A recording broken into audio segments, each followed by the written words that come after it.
And ఈ movie చేసేటప్పుడు జై ఎన్టీఆర్ యా అన్న, ఈ మూవీ చేసేటప్పుడు జనరల్ ఏ ఫిలిం చేస్తున్నా ఇంట్లో వాళ్ళకి చెప్పి చేస్తుంటాం కదా, ఈ మూవీ చేస్తున్నాం, ఈ షూట్ చేస్తున్నాం అని. రాజ్ గారికి కానీ మదర్ అంటే మీ మామ్కి కానీ ఈ షూట్ జరిగేటప్పుడు మీరు చాలా ప్లేసెస్కి వెళ్ళారు, కొంచెం డెప్త్ అవన్నీ ఎక్కువ ఉన్నాయి, ఐస్ వాటర్ అని. వాళ్ళకి ఏమన్నా అబద్ధాలు ఏమైనా చెప్పారా ఈ మూవీ షూట్ టైంలో? అంటే కొంచెం జాగ్రత్తలు తీసుకోమని చెప్తారు కదా పేరెంట్స్. అబద్ధాలు అంటే నేను ఆ ఫ్రోజన్ లేక్ మీదకి వెళ్ళింది, ఆ స్నో స్ట్రామ్ వస్తుందంటే మేము హైయెస్ట్ ఆల్టిట్యూడ్స్కి వెళ్ళింది, ఇవన్నీ చెప్పలేవు. ఇవన్నీ చెప్తే ఆమె నాకు తెలిసి I think they are most happy వాళ్ళు లేదా అక్కడ ల్యాండ్ అవ్వడానికి సిగ్నల్ ఇవ్వకపోయినా వచ్చేసేది. అవునా? ఓకే. ఏదో ఒకటి చేసి why this film not a pan India? అంటే ఎందుకు పాన్ ఇండియా రిలీజ్ చేయట్లేదు? బ్రో తెలుగులో తీయనీకనే మా వాడు 6 సంవత్సరాలు తీసుకుండు.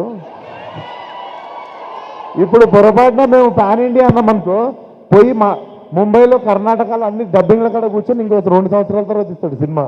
థ్యాంక్ యూ అన్న. రిలీజ్ నేను అయిపోయింది. నా సినిమా ఆడియన్స్కి చూపిద్దాం అనుకుంటున్నాను, నా పిల్లం కోసం కాదు.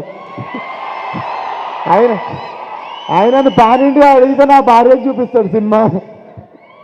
నువ్వు ఇంకొక ఏషియన్ లాంగ్వేజెస్ 2 అడిగితే నా పిల్లలకి చూపిస్తాడు. ఇంకా విశ్వక్ గారు ఒక క్వశ్చన్ అండి. సార్ మీరు కెరియర్ స్టార్టింగ్లో ఈ సినిమా స్టార్ట్ చేశారు కదా, ప్రస్తుతం ఇప్పుడు మీది మాస్ మార్కెట్, మీ ఫ్యాన్స్ కూడా డిఫరెంట్ ఎక్స్పెక్ట్ చేస్తారు.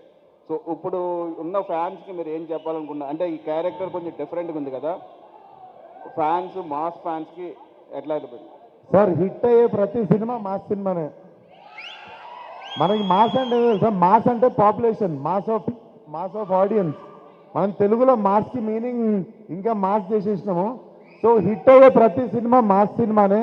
ఈ సినిమా కూడా మాస్ సినిమా అవుతుందని నమ్మకం ఉంది. Okay, thank you. ఇప్పుడు ఫంక్షన్ చేస్తాం. Thank you so much. And ఈరోజు మన థ్యాంక్ యూ మీడియా. అండ్